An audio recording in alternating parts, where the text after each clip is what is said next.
Well, hello there. My name is Andrew Michael. I'm a lifelong Florida resident and a real estate agent here in Northeast Florida. And today I'm going to talk to you about the top 3 misconceptions I hear all the time when people are talking about living in a 55 and older community. And we're going to do it right now.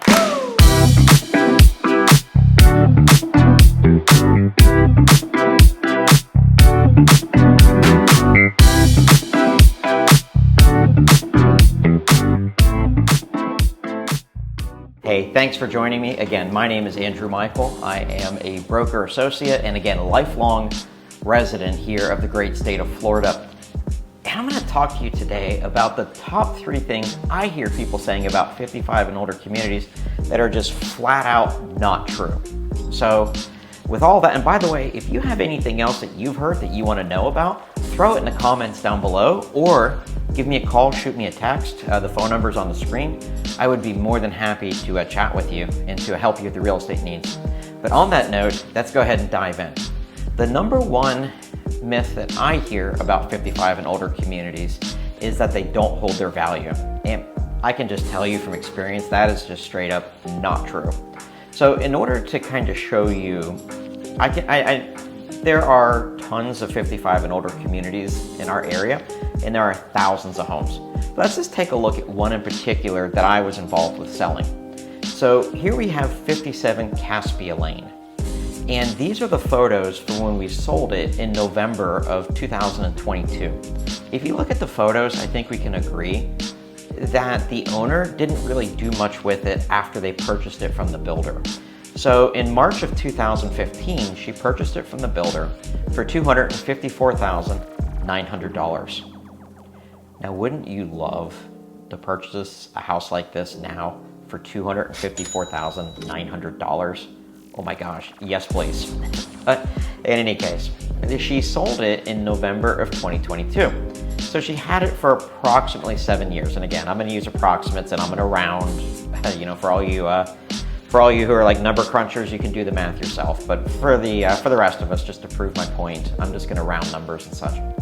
So she purchased it in March of 2015 for $254,900. She sold it in November of 2022 for $445,000. That is an increase of about 57% in value.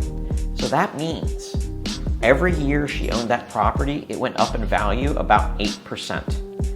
In my experience, that's about average for our market, whether you're talking about 55 and older communities, or if you're talking about communities that aren't restrictive when it comes to age for the occupants. So myth number 1, that they do not hold their value, is absolutely false. Myth number 2, only people over the age of 55 can own a home in a 55 and older community. And that is absolutely not true. Now, before putting this video together, I contacted one of the community managers at Webb Etown. Now, each community is different. So if you're looking at a 55 and older community or any other community, regardless, you need to review the bylaws and you need to make sure that you can do what you want to do there. But I contacted them just to make sure I was accurate. And by the way, even if you're looking at that community, things change. So definitely consult the bylaws again before you purchase a home there.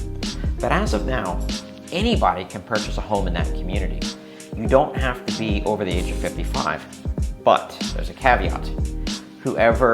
If anyone occupies the home, then one person in that household has to be over the age of 55. So let's say you have a couple and one person is 55 years of age or older, the other person is not. That's fine. It doesn't matter how old the second person is, as long as they are 19 years of age or older.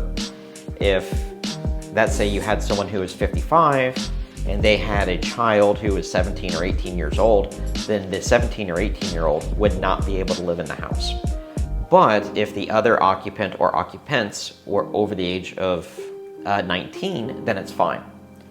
So that's number 1. Number 2, you can have your grandchildren there too. And I get this question all the time. If I buy in a 55 and older community, but I want my grandchildren to be able to come and stay with me.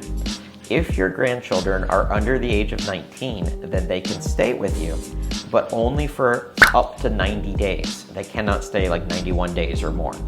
So if you want to have your grandchildren and you want to have them stay with you for a month, and let's say they're anything from an infant up to 18 years of age, that's fine, no problem. They just can't spend the night for more than 90 days. So that's the only rule for that. And again, each association's different, is the last time I'm gonna say this. So definitely check the bylaws. Also, rules change too. Now, it is true that you might be able to get an exemption for if no one in your household is 55 or older. And I spoke to her about this. What she said was they have to maintain an 80-20. So at least 80% of the homes have to be occupied by someone who is 55 years of age or older. So that means 20% don't. And so I asked her how those exemptions went, and what she told me was it goes in front of the board of directors for the HOA, and they decide. Now, the exemptions that she's seen granted, one was a couple that was already living in Del Webb, Ponte Vedra. I guess it's a couple, one of them was over the age of 55, one wasn't. The one who was over the age of 55 passed away, and I guess she decided to sell that house and purchase a different one. Well, they granted her an exemption because even though she's not over the age of 55, she's already been living there, and so they just went ahead and let her buy another house and stay there. The second is, usually where she sees this exemption is people are trying to purchase a home in the 55 and older community. They're over the age of 50, but they're not quite 55. And so she has seen the board grant exemptions for that too. But don't assume that you're going to get one. You need to make sure before you purchase the property that you can. So there you go. So we have kind of debunked myth number 2. So let's move on to number 3. Only adults 55 and older can use the community amenities, and that's just straight up not true. And again, like we just said, if you have anyone over the age of 19 staying with you, then they should be able to use the amenities just like you can. The only exception to that is if you have young children that are staying with you, then some 55 and older communities may allow them to just use the amenities.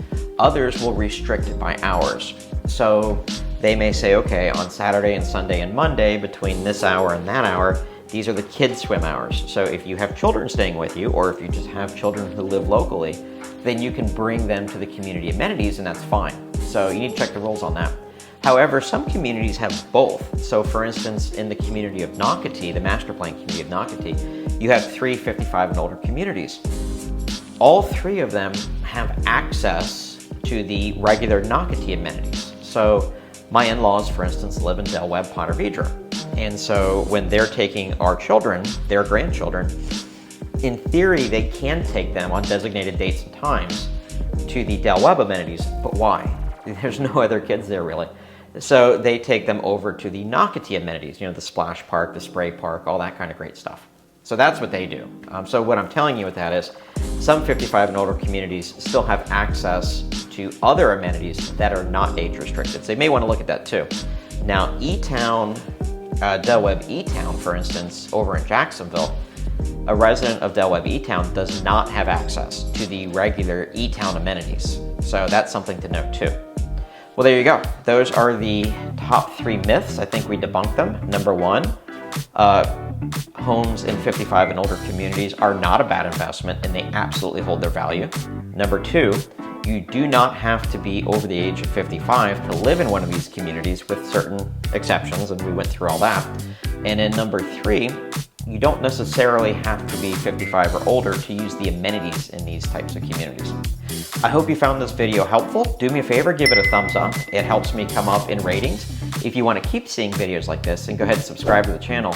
And last but not least, if you're looking to make a smooth transition to Northeast Florida, we'd love the chance to help. You can call or text the phone number below and you can talk with me.